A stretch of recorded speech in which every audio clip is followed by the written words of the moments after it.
तो स्वागत है आपका एक और नई वीडियो में। तो फाइनली रोमन रेंस एंड अपने वाइज मैन पॉल हेमन दोनों का मिलन होने वाला है। क्या हुआ है आज की स्मैकडाउन में, सारी बात करने वाले हैं इस वीडियो में, इसलिए वीडियो चिपके रहिएगा, वीडियो को शुरू से लेकर लास्ट तक देखिएगा। तो शो की शुरुआत में हमें एंट्रेंस देखने को मिलती है WWE undisputed champion the American nightmare Cody Rhodes. यहाँ पर कोडी रोड्स की एंट्रेंस होती है एंड यहाँ पर वे रिंग में आते ही कह देते हैं, केविन ओवेंस तूने अपनी लाइन क्रॉस कर दी है और मुझे पता है तू बैक स्टेज में है, तू जल्दी से आजा, मुझे तुझसे बात करनी है। यहाँ पर केविन ओवेंस तो नहीं आते, लेकिन यहाँ पर निक एल्डिस आ जाते हैं, वे रैंप पर से ही बोलते आते हैं, कोडी रोड्स मुझे पता है तू भी गुस्सा है, सभी बहुत ज्यादा गुस्सा है केविन ओवेंस से।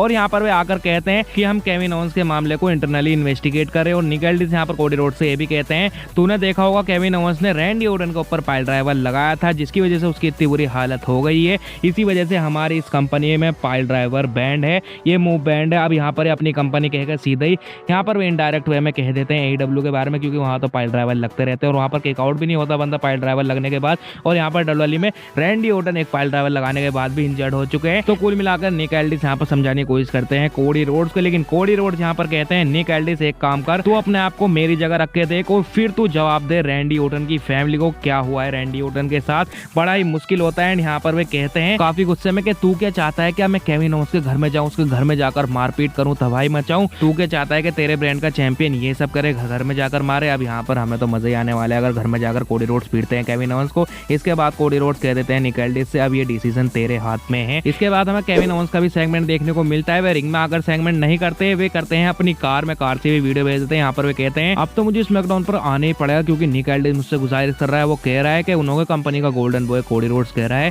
कि केविन ओवेंस को स्मैकडाउन पर बुलाओ। और यहाँ पर केविन ओवेंस कह भी देते हैं मैं आ रहा हूँ स्मैकडाउन पे। इसके बाद डब्ल्यूडब्ल्यूई इनों का face to face segment announce कर देती है, वो भी अगले हफ्ते के स्मैकडाउन के लिए। अगले हफ्ते में Kevin Owens and Cody Rhodes दोनों फेस टू फेस देखने को मिलने वाले, इनमें ब्रोल भी होने वाली है। इसके बाद क्या होता है, हमें बैक स्टेज से एक सेगमेंट दिखाया जाता है ब्लड लाइन का। यहाँ पर Jimmy J and Sami Zayn, यहाँ पर जे ऊसो पूछते हैं Sami Zayn and Jimmy Uso से, कहाँ है हमारी टीम का फिफ्थ पार्टनर, कौन लड़ने वाला है हमारे साथ वॉर गेम्स में, कौन होने वाला है हमारी टीम का फिफ्थ पार्टनर। यहाँ पर सेमी जेन कहते हैं मुझे पता है एक बंदा मान सकता है हमारी बात। इसके बाद हमें एक और सेगमेंट दिखाया जाता है बैक स्टेज में। सेमी जेन यहाँ पर बात करते रहते हैं एलए नाइट से, लेकिन यहाँ पर एलए नाइट की बातों से पता लग रहा था कि वे मना कर रहे हैं सेमी जेन से, वे नहीं होने वाले हैं उनके साथ। इसके बाद एलए नाइट रिंग में आता है एंड यहाँ पर वे कहते हैं ब्लड लाइन मुझसे रिक्वेस्ट कर रही है कि मैं उन की टीम में फिफ्थ पार्टनर बन के आऊँ, वो भी survivor series war games match में। यहाँ पर एलए नाइट साफ साफ कह देते हैं मुझे कोई मतलब नहीं है ब्लड लाइन से, वो मरे पीटे कुछ भी हो, मुझे उससे कोई मतलब नहीं है, यहाँ पर मैं ओपन चैलेंज देने आया हूँ। इसके बाद एलए नाइट को इंटरप्ट करने आ जाते हैं सैंतोस एस्कोबार एंड उनकी पूरी टीम, यहाँ पर पूरी टीम को लेकर आ जाते हैं। यहाँ पर हम्बर्तो करियो को मौका मिलता है एलए नाइट के साथ मैच का, लेकिन यहाँ पर एलए नाइट इजीली हम्बर्तो करियो को अपना फिनिशर लगाते हैं एंड जीत जाते हैं इस मैच को। इसके बाद एक काफी कमाल का मूवमेंट आता है, यहाँ पर एलए नाइट एंजॉय करते रहते हैं अपनी जीत को, लेकिन यहाँ पर पीछे से आकर शिंसुके नाकामोरा अटैक कर देते हैं एलए नाइट के ऊपर। एंड यहाँ पर शिंसुके नाकामोरा कितने कमाल के लग रहे थे, उनका फेस ढका हुआ था उनके बालों से और उन्होंने ब्लैक कलर के समुराई वाले कपड़े पहन रखे थे, काफी कमाल के लग रहे थे।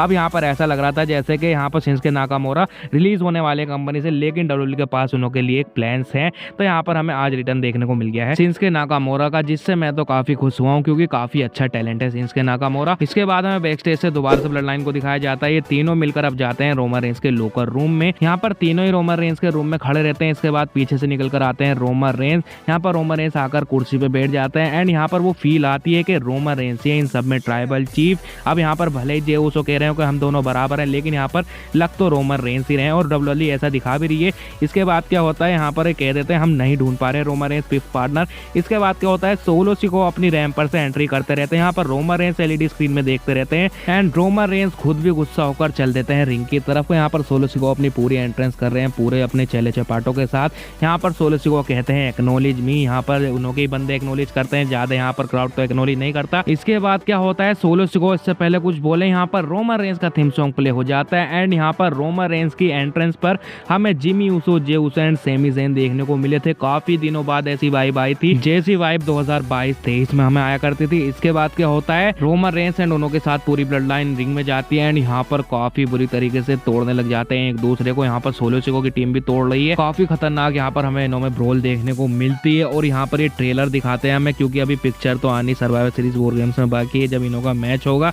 इसके बाद क्या होता है, जेगा फाटो एंड रोमन रेंस दोनों फेस टू फेस रहते हैं, लेकिन यहाँ पर पीछे से आकर ब्रॉन्सन रीड अटैक कर देते हैं रोमन रेंस के ऊपर। अब जेगा फाटो एंड ब्रॉन्सन रीड दोनों ही तोड़े हैं रोमन रेंस को। जेगा फाटो तो ऊपर से अपना मूनसॉल्ट लगा रहे हैं एंड यहाँ पर सुनामी लगा रहे हैं ब्रॉन्सन रीड रोमन रेंस को। और आज मैं रोमन रेंस की बुकिंग से काफी खुश था क्योंकि रोमन रेंस को आज काफी स्ट्रॉन्ग दिखाया गया था। लगभग 2 बार रोमन रेंस अकेले रिंग में रहते हैं एंड वे अकेले संभालते हैं सोलो सिकोगो की ब्लड लाइन को। एंड रोमन रेंस एक बार तो 3 सुपरमैन पंच लगाते हैं, लेकिन यहाँ पर सोलो सिकोगो आकर पीछे से अपना समोन स्पाइक हिट कर देते हैं। यहाँ पर जेगा फाटू सोलो सिकोगो को देखते ही अपने हाथ जोड़ने लग जाते हैं, लेकिन यहाँ पर सोलो सिकोगो कहते हैं जेगा फाटू फिनिश हिम। यहाँ पर वे अपना मूनसॉल्ट लगाते हैं और ब्रॉन्सन रीड अपनी सुनामी लगा देते हैं। कुल मिलाकर यहाँ पर अपर हैंड रहता है सोलो सिकोगो की ब्लड लाइन के पास। रोमन रेंस जैसे ही पिट के खड़े होते रहते हैं, यहाँ पर जो उस रोमन रेंस को कहते हैं call the shot Roman, call the shot. अब वो कॉल किसको करने को कह रहे हैं वो हमें लास्ट में पता लगता है। एंड आज हमें इस ब्रोल से ये भी पता लग चुका है सर्वाइवर सीरीज में सोलो सिकोगो की टीम का 5th पार्टनर होने वाला है ब्रॉन्सन रीड। इसके बाद हमें मेन इवेंट में नाओमी वर्सेस नाया जैक्स का मैच देखने को मिलता है, वो भी WWE वुमेन्स चैंपियनशिप के लिए।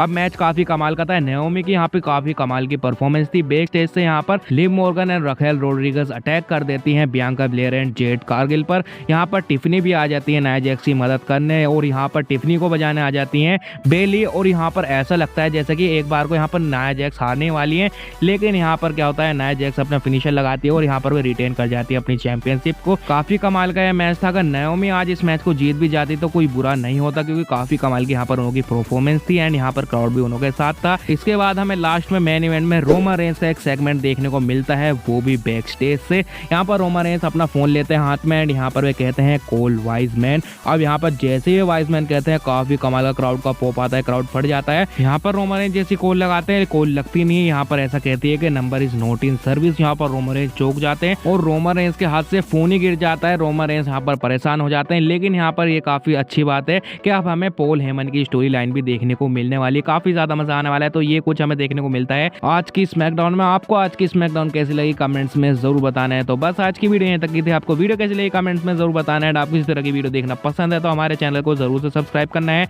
मैं मिलता हूँ आपसे नेक्स्ट वीडियो में, तब तक के लिए बाय बाय।